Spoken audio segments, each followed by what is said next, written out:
Hi, I'm Daniel Lucas, and welcome to Abstract Essay, where ideas take shape, thoughts find depth, and every conversation explores the art of thinking beyond the obvious. And today I have my special guest. He's a USA Today Bestselling Author of marketing and sales books, and no other than Mr. Chris Smith. What's up, Daniel? Thanks for having me on. I love the intro music. Welcome, Mr. Chris. And can you please introduce more about yourself that I miss? Yeah.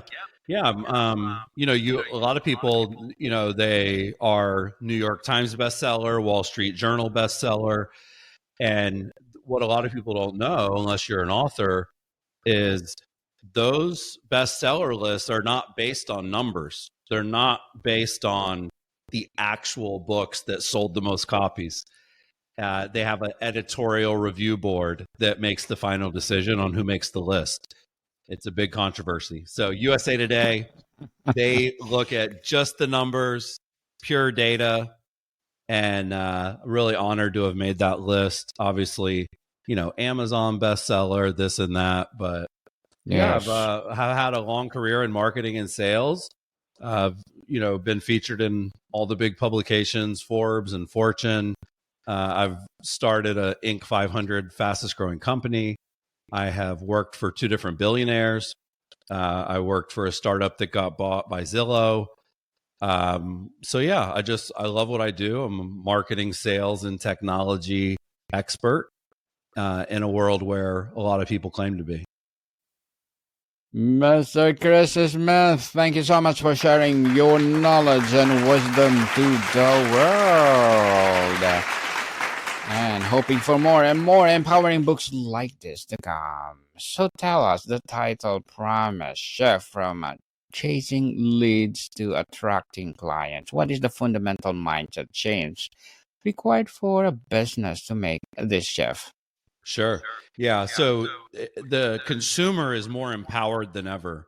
So if you think about your phone, when it rings, now it says spam or it says telemarketer. Or when you go in an app, it says, do you want this app to track you? And you say no. And you go on a website and it says cookies. Do you want to allow cookies? And we say no. So the consumer is being protected more than ever.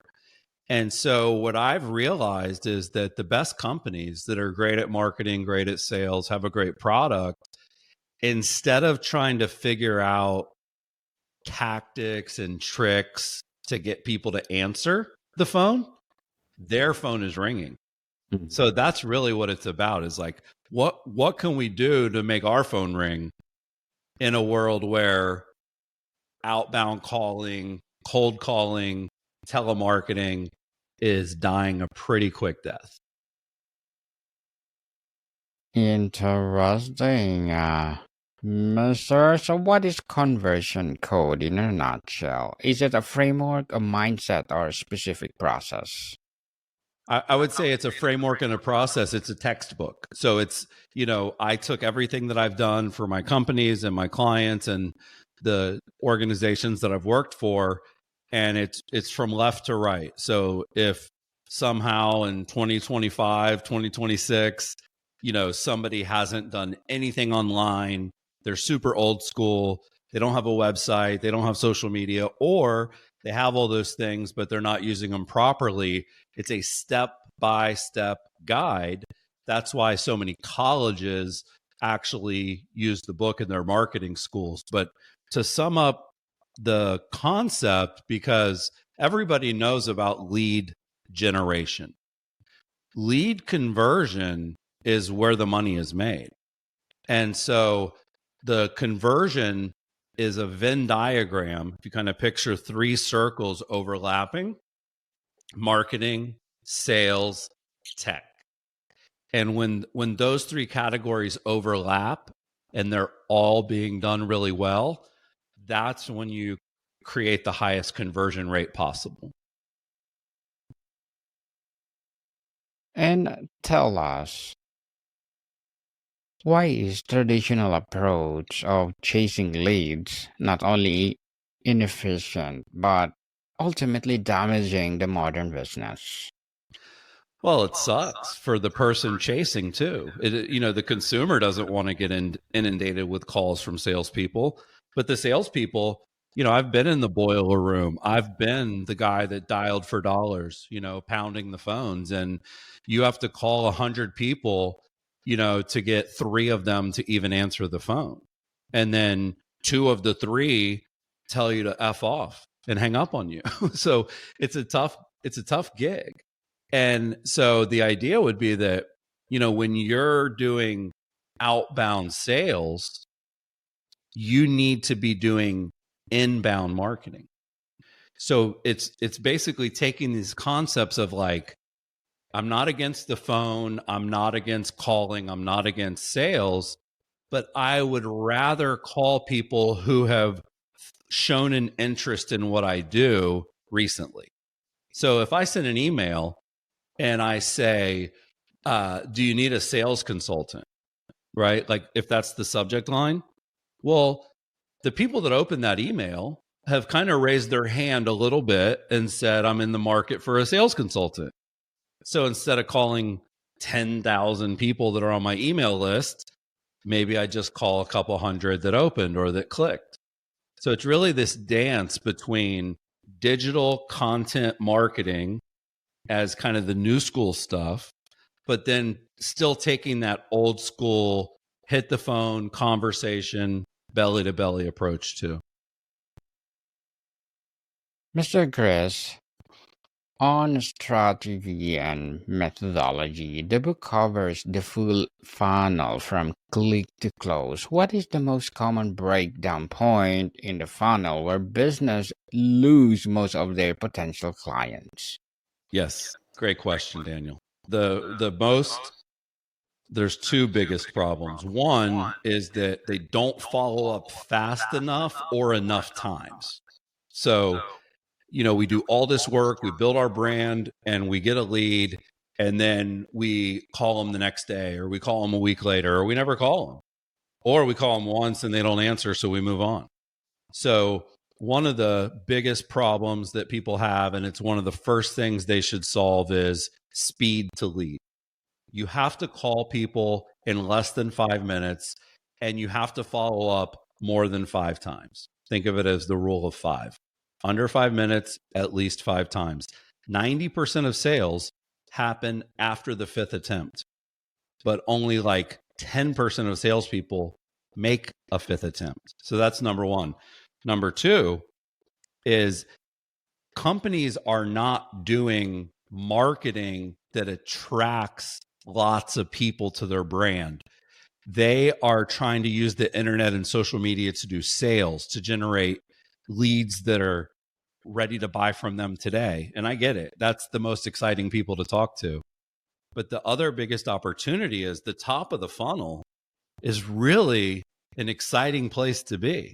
If you don't have a big, wide top of funnel through things like social, video, podcasts like this, books, like if your top of the funnel is weak, then you're not going to have a good bottom of the funnel.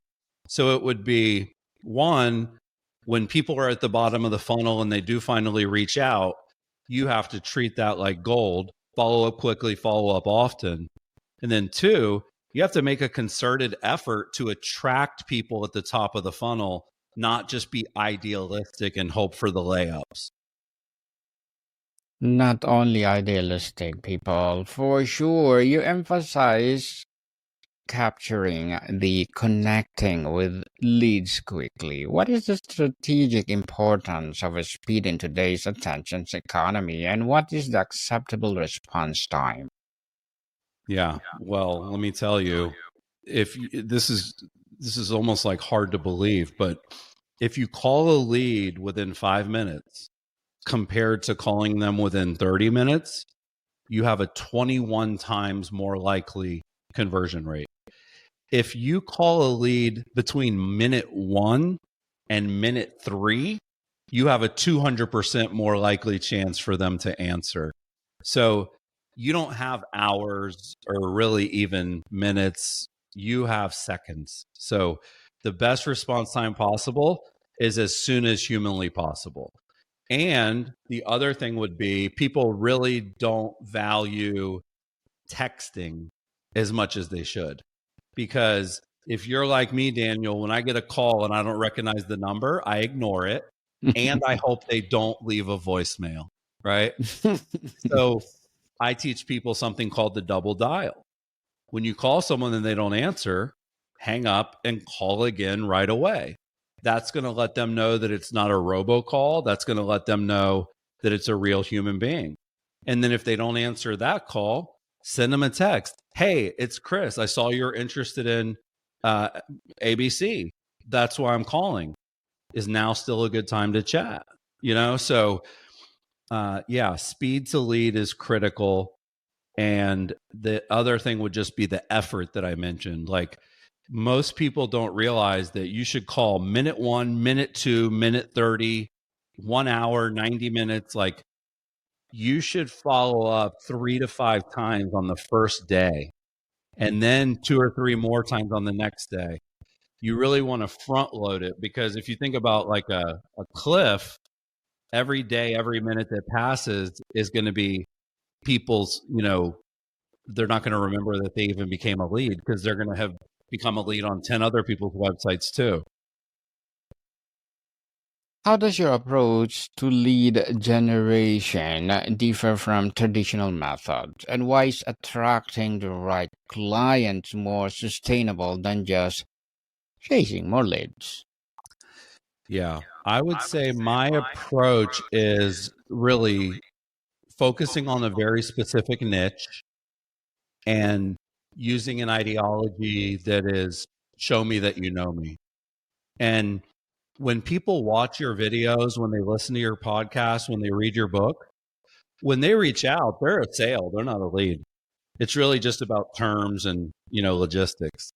So I think the biggest opportunity is you're, you know, using your personal brand to attract people that are like-minded. They, you know, they always say, "Oh, your vibe is going to attract your tribe." And so a lot of companies, they might have a blog, they might have a website, they might tweet, they might do social media, but they're missing the human being. When people call us and say, "Hey, Chris, I read your book," or "I got your book on Audible," they love me already. So you have to win the business before they reach out. That is the difference. When people reach out to you and you're doing great marketing, they're already sold. When people reach out or when you talk to people where there's not a lot of great marketing, you have to take it from the top. Take it from the top for sure, people. And what role does social media and personal brand play in attracting clients versus chasing them? How can a salesperson use it effectively? I mean, social media is the internet. Like there, you know, social media is the most, you know, besides some of the stuff now happening with AI, social media is the best invention in the history of marketing because it allows you to connect with people on a human level.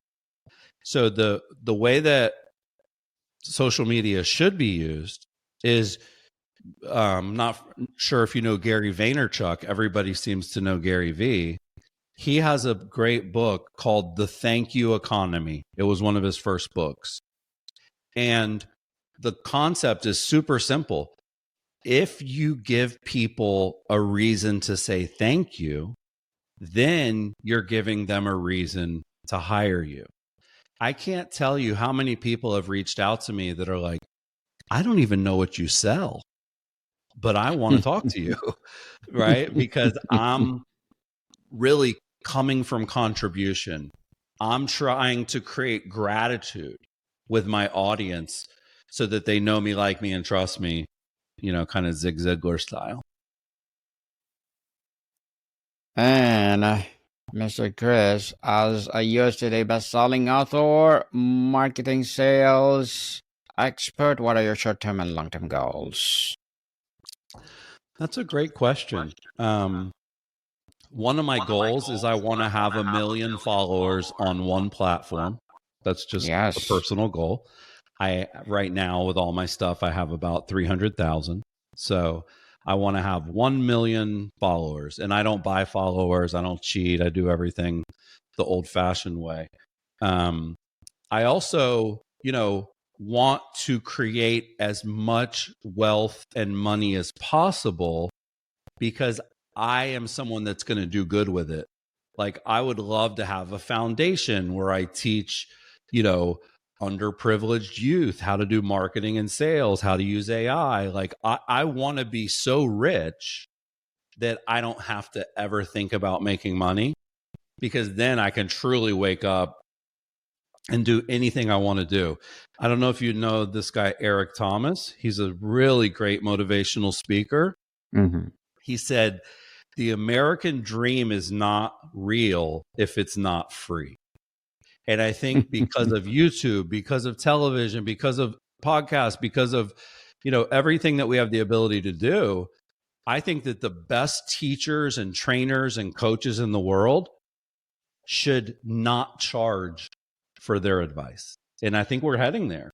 The people that I follow, they don't charge me to learn from them. Every now and then they might try to sell me a book. Every now and then they might, encourage me to reach out to hire their company.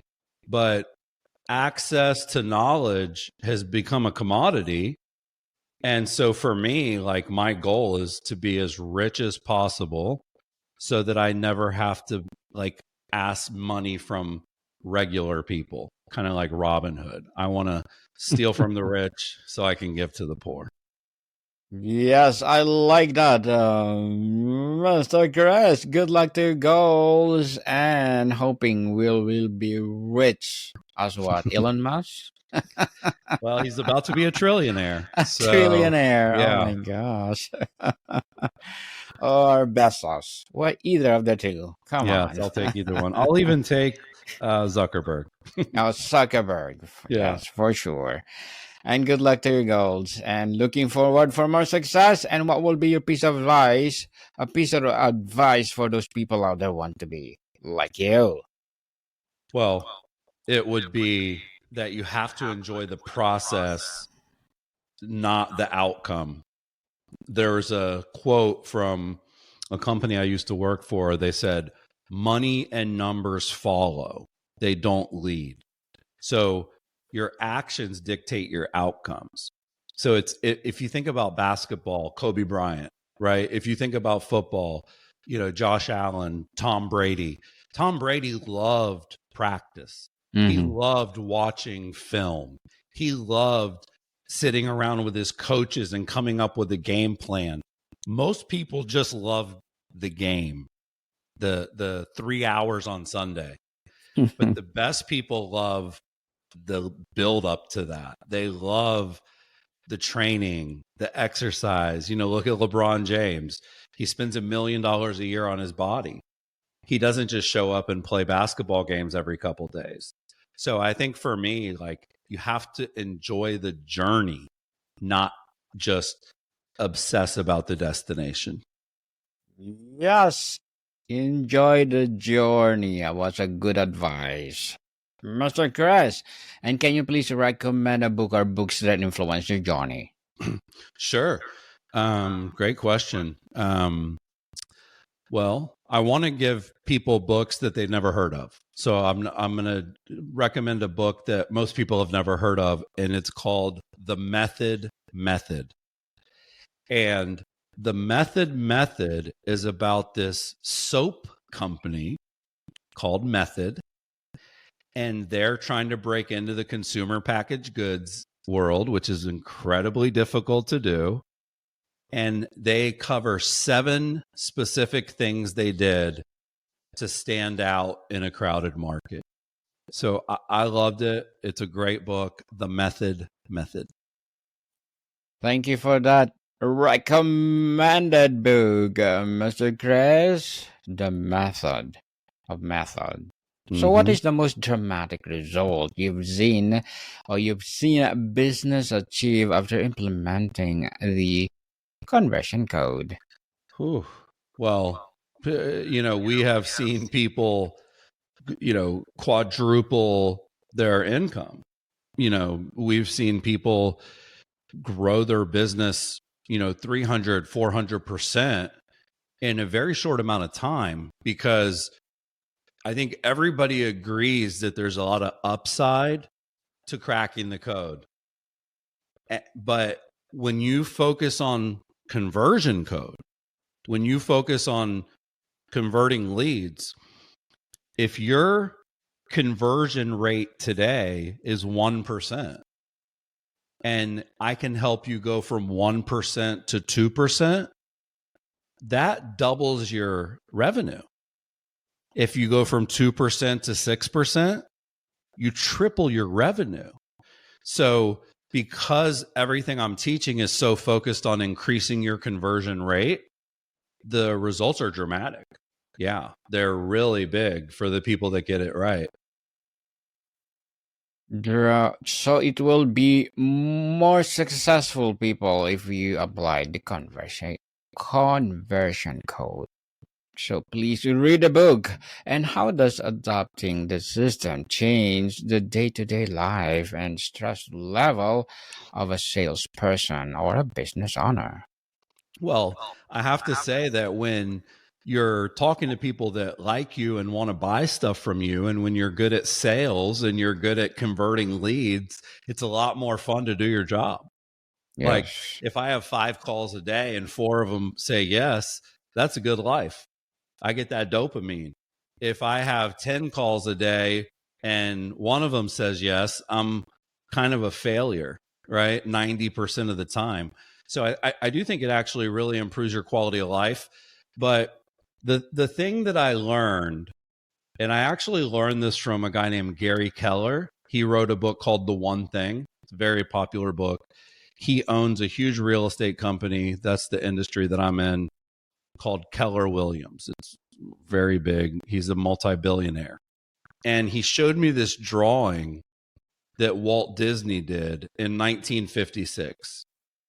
And it's this map of everything he wanted to accomplish and how it all connected to itself. So the movies would get people to listen to the music, and the people that watch the movies and listen to the music, they're going to want to come to the theme park. And when they come to the theme park, they're going to want to buy the merchandise. And by buying the merchandise, they're going to want to see the next movie more. It's this beautiful diagram. And what Gary Keller said is everybody should draw their own version of that Disney map. Because if you think big and you put it down on paper, then all you're doing every day is waking up and making it happen. Yes. You're not waking up and figuring out what you want to happen. So my advice would be, think big. What do you want on your tombstone? What do you want in your eulogy? What do you want to accomplish at the end of your life when you're dying? What do you want to look back and be able to say that you did? And like, I want to win an Oscar, Mm. and writing books is teaching me how to write screenplays. Like, it connects. I want to be on television. I want to be on Shark Tank as a shark, not as a contestant. And As doing it videos should. and doing YouTube and doing TikToks, that's preparing me for that. So you really want to think big and then figure out how the little stuff you're working on today is basically helping you achieve the big stuff that is a longer term goal. Yes, people, dream big, materialize it, and bring your legacy to the world. And Mr. Chris, before we wrap up our discussion for today, I'm inviting you to please to listen to my other podcast, people. My other podcast, because my abstract essay is already in 5th season, abstract poetry in 2nd season, and my book 101 review in 5th season too. Comedy 101 in 2nd season, and my food 101 in 5th season as well. Geography 101 in 4th season, and my baby podcast, Law 101 and Mental Health 101. Love letters in third season, and Movie 101 review, and Music 101 in fourth season, and Science 101 and Sex 101 in its first season. Please listen to them wherever you listen your podcast. So, Mr. Chris, finally, if you could leave our audience or viewers with one actionable tip to start attracting clients tomorrow, what would it be? To execute the advice they've already been getting for the last 5 to 10 years. You know, there's a great quote in my book that innovation is rewarded, but execution is worshipped. People have no excuse. The what to do and how to do it and why to do it and when to do it and where to do it. It's all out there. So I would say that my best piece of advice would be quit consuming so much content and start creating your own content. Take off your I use the internet to look at other people's stuff hat and put on the I'm a YouTuber, I'm a podcaster, I'm a content creator, I'm an influencer, and start creating content, because you're not going to be good at it until you actually do it all the time. Definitely, Mr. Chris Smith, USA Today Bestselling Author. Thank you so much for sharing your knowledge and wisdom to the world. So can you please invite our listeners to support your book, your advocacy, or whatever projects that you're doing right now? Sure. Yeah, the best place to go is theconversioncode.com. It's a beautiful website. You can buy the book, the audio book. You can connect with me on social media. I'm on Twitter and Instagram the most. My account is Chris_SMT8. And I'd love to connect with you guys and say hello. And I want to just say, keep up the great work, Daniel. You know, you're executing, you know, you're creating content, you're putting your opinion out there into the world, and we need more people doing that. Yes, thank you, Mr. Chris. Likewise, create more books that empower people all over the world. Yes, people, let's support Mr. Chris Smith, because if you support him, for sure, more and more empowering advocacy to come, more and more empowering books like this to come. So, Mr. Chris, thank you so much for your time. Thank you, sir. More to come, people. See you soon.